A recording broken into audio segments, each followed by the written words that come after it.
Once upon a time there was a little girl. Her name was Heidi.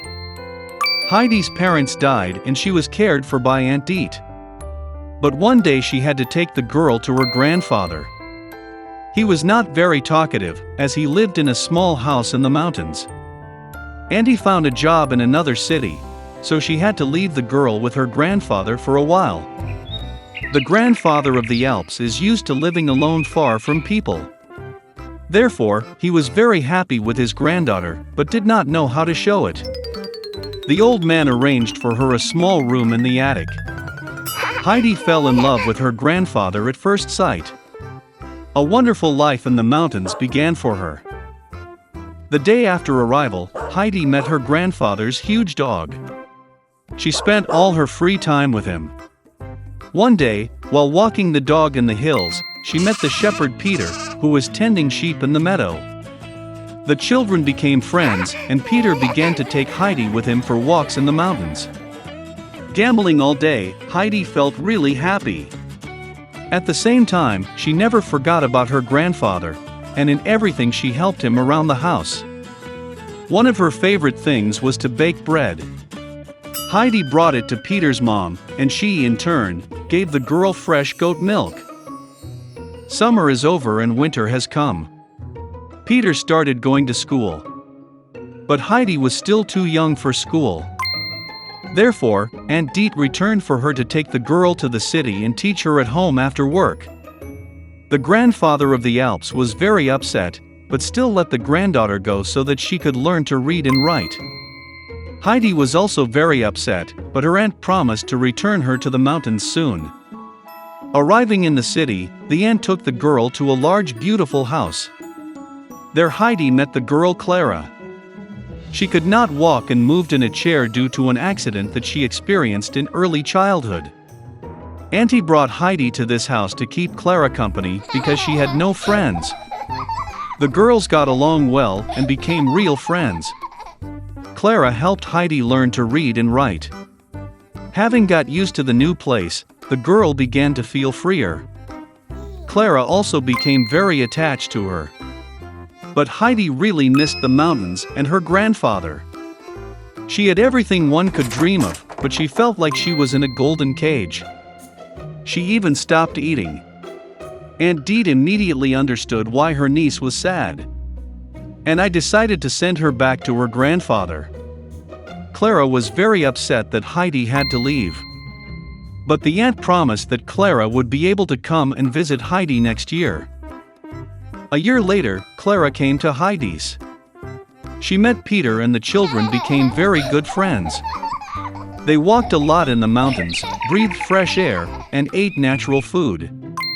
But after some time, Peter began to worry that Heidi would again leave with Clara in the city. And then one day he threw Clara's wheelchair off a cliff. He thought that this would solve all the problems. But it turned out that without a wheelchair and thanks to the fresh mountain air, Clara became much stronger. And after a while she was able to walk at all. Aunt Dete could not believe her eyes. And Peter felt very ashamed of his act. He admitted that he had thrown Clara's wheelchair off the cliff. Of course the girls forgave him. And the happy friendship of the children has been preserved for life. Once upon a time, there was a king who had 12 beautiful daughters. They all lived together in a large and beautiful room. The king was very fond of princesses and raised them in severity. When the daughters went to bed, he closed their door with a key. But every morning something strange happened. When the princesses left the room, their shoes were so ruined as if they had been dancing all night long. The king had to buy new shoes for his daughters every day. No one could solve the riddle of the princesses. Once the king promised to marry one of his daughters if someone would solve the mystery of the shoes. In addition, the winner will become the king's heir. But the daredevil has only 3 days and 3 nights for this, otherwise he will be executed. Many young men of the kingdom, as well as foreign princes, came to try their luck. Day and night they guarded the doors of the 12 princesses' bedroom. But none of them could solve this riddle. And so, another young man decided to try his luck. On the way to the palace, he met an old grandmother. Hello. She was very hungry and asked for a piece of bread. The young man gave the old woman all his food. Grandmother was very happy because no one had ever been so kind to her. As a token of gratitude, she presented the young man with a magic cloak that made the one who wears it invisible. Cool. In addition, the old woman ordered not to drink anything that the princesses would give. Okay. The young man thanked her and went to the castle. When the young man arrived, the king greeted him with joy and led him to the princess's room.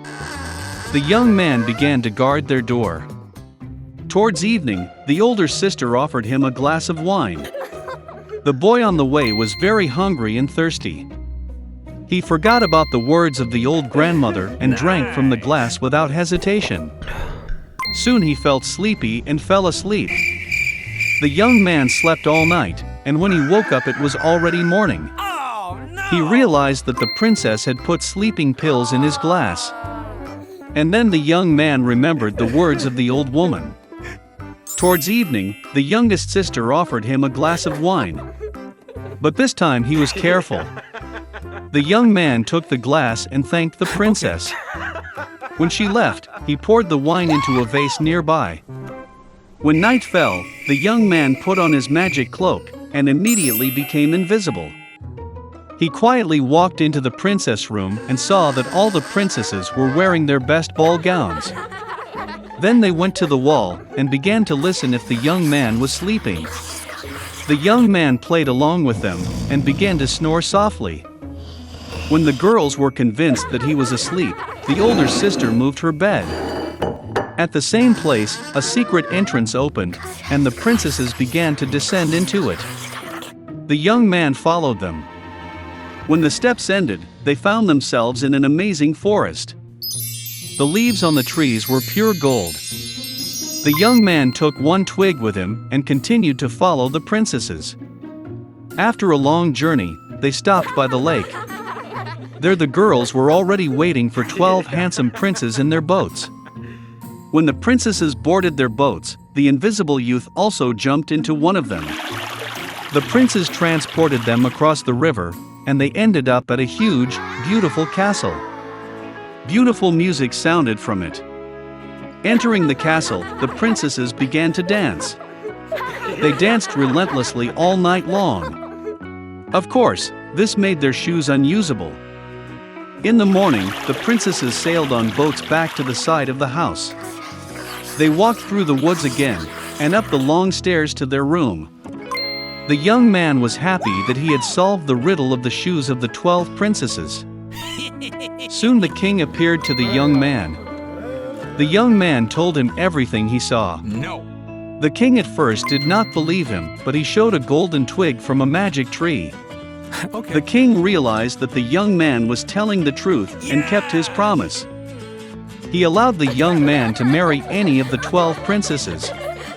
The young man chose the youngest sister because they fell in love at first sight. After some time, the young man and the young princess got married. And they lived happily ever after.